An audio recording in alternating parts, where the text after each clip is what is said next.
साथियों, जय जोहार, जय मूल निवासी। साथियों, जातिवाद क्या है?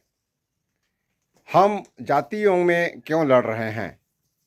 साथियों, जैसा कि आप सभी को मालूम है कि आज दुनिया में कई तरह के जातियां एवं प्रजातियां पाई जाती हैं। यदि प्राकृतिक रूप में देखा जाए तो दो तरह की जातियां हैं। एक है वनस्पति जात तो दूसरा है प्राणी जात।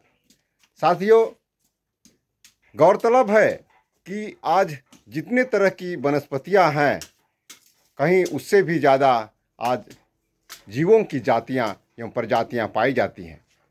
साथियों, जिस तरह आज बनावट के अनुसार दो तरह की जातियां हैं, एक है नर जाति तो दूसरे हैं नारी जाति, मादा जाति। साथियों, जिस तरह से आज जीवों के चार प्रजातियां पाई जाती हैं। एक है मानव जात तो दूसरा है जानवर जात, तीसरा है पक्षी जात तो चौथा है कीड़े मकोड़े जात। साथियों, यहाँ जानना ये जरूरी है कि आज जितने प्रकार के कीड़े मकोड़े हैं, जितने प्रकार के जानवर हैं, जितने प्रकार के पक्षियां हैं, उतने ही प्रकार के मानव जात भी पाए जाते हैं। साथियों, यदि सरकार के नज़रिए से देखा जाए तो सरकारी पुत्र चार जातियों में पाए जाते हैं। पहला है किसान जात, व्यापारी जात तो दूसरा है कर्मचारी जात और चौथा है राजनेता जात। साथियों, ये बात हमें अच्छी तरह से समझ लेनी चाहिए कि धरती पर जितने भी जातियां हैं, जितने भी प्रजातियां हैं, वे सभी के सभी एक दूसरे के पूरक हैं। ऐसा कौन सा जाति है जिसकी हमें ज़रूरत नहीं है और जिसके बगैर हमारा काम चल सकता है? इसलिए हमारे पूर्वजों ने सभी जाति या प्रजाति मिलकर एक साथ अपना दिनचर्या गुजारा, एक साथ मिलकर आपस में एक समाज के रूप में अपना जीवन यापन किया।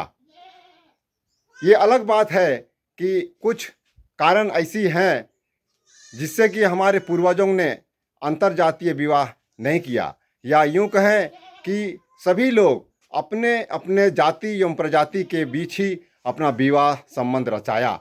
इसका वजह यह भी है, यदि प्राकृतिक रूप में देखा जाए तो सभी जीव जंतु अपने अपने प्रजातियों में ही अपना संबंध स्थापित करते हैं, अपने अपने प्रजातियों का ही वे पीढ़ी आगे बढ़ाने का काम करते हैं। साथियों, इसमें एक बात यह भी है कि यदि दो जातियों के बीच मिलन हो जाता है तो तीसरी प्रजातियों का प्रादुर्भाव हो जाता है। इसीलिए हमारे पुरखों ने अपनी समझ के अनुसार में ये तय किया कि जिस तरह से प्रकृति के नियम के अनुसार सभी जीव जंतु चल रहे हैं, ठीक हम मानव जाति को भी उसी तरह चलना चाहिए। यही कारण है कि आज सभी जातियां अपने अपने जातियों को बढ़ाने का बीड़ा उठा रही हैं, और यूं ही नहीं, सभी जातियां अपने अपने जाति एवं प्रजातियों को बचाने का भी काम कर रही हैं। आज हालत ऐसा हो गई है कि आज सभी जातियों में जातिवाद आ गया है। जातिवाद जहां आ गया है, एक दूसरे के दुश्मन बन गए हैं। एक जाति दूसरे जाति को ऊंचा समझता है तो दूसरे जाति को नीचा। इस तरह से आपस में जातियों के बीच में भेदभाव हो रहा है, जातियों के बीच में घृणा पैदा की जा रही है, जातियों के बीच में ऊंच नीच पैदा किया जा रहा है, जहाँ हर जातियों के बीच में लड़ाई पैदा किया जा रहा है। साथियों, ये क्यों हो रहा है? ये लड़ाई झगड़ा कौन पैदा कर रहा है? इसे भी आज हमें जानना जरूरी है। जब से हमारे यहाँ आर्यों का आना हुआ और ये आर्य जब यहाँ वर्ण व्यवस्था लागू किया, जैसे सबसे बड़ा ब्राह्मण, उसके पीछे क्षत्रिय, उसके नीचे वैश्य और सबसे नीचे शूद्र और शूद्र के नीचे भी छूत एवं अछूतों को बनाया, महिलाओं को दास का रूप दिया।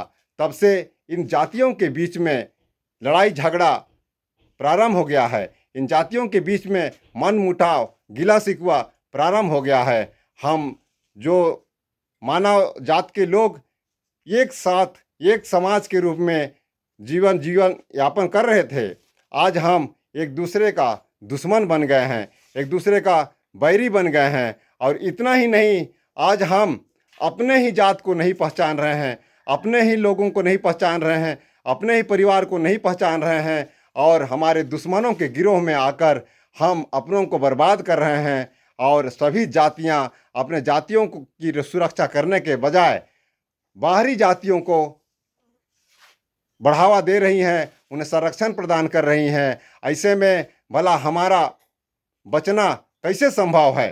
साथियों, यदि आज हम अपने समाज को बचाना, अपने जाति को बचाना चाहते हैं, अपने प्रजाति को बचाना चाहते हैं, अपने नस्ल को बचाना चाहते हैं, अपने डीएनए को बचाना चाहते हैं, अपने समुदाय को बचाना चाहते हैं, तो आज ज़रूरत यह है कि सभी जातियों से जातिवाद निकालें। जाति अपनी जगह में है, हम अपने जातियों का जो नियम कायदे हैं हम उसका पालन करेंगे, जो सच्चाई है उसे हम मानेंगे। लेकिन जातिवाद के तहत जो हम पर लड़ाई लगाई जा रही है, हमें नष्ट किया जा रहा है, हमें तोड़ा फोड़ा जा रहा है, हमें बरगलाया जा रहा है, हमें हमारा जातियों को नष्ट करने का या हमारे जातियों को मिलावट करने का जो षड्यंत्र कर रहा है, षड्यंत्र हो रहा है, इसे भी आज समझना जरूरी है। यदि ऐसे हम नहीं समझते हैं तो वो दिन दूर नहीं है कि हमारा जाति समाप्त हो जाएगा और हम अपने पहचान खो जाएंगे, हम अपनी संस्कृति को खो जाएंगे, हम अपने जीवन दिनचर्या को भुला जाएंगे और हम एक तरह से जातिवाद में फंस के जाति के नाम पे कलंक पाए जाएंगे। साथियों, मैं ये छोटा सा संदेश आप लोगों को भेजना चाह रहा हूँ। जो भी लोग इसे सही मानते हैं वो इसे ज़्यादा से ज़्यादा शेयर करें, सभी लोगों को इस बात को पहुँचाएं, हमारे लोगों को सतर्क करें और अपने जात को बचाने, अपने प्रजाति को बचाने में, अपने डीएनए को बचाने में, अपने नस्ल को बचाने में हमारा साथ सहयोग करें। आप लोगों ने मेरी बात सुना, बहुत धन्यवाद। जय जोहार, जय मूल निवासी।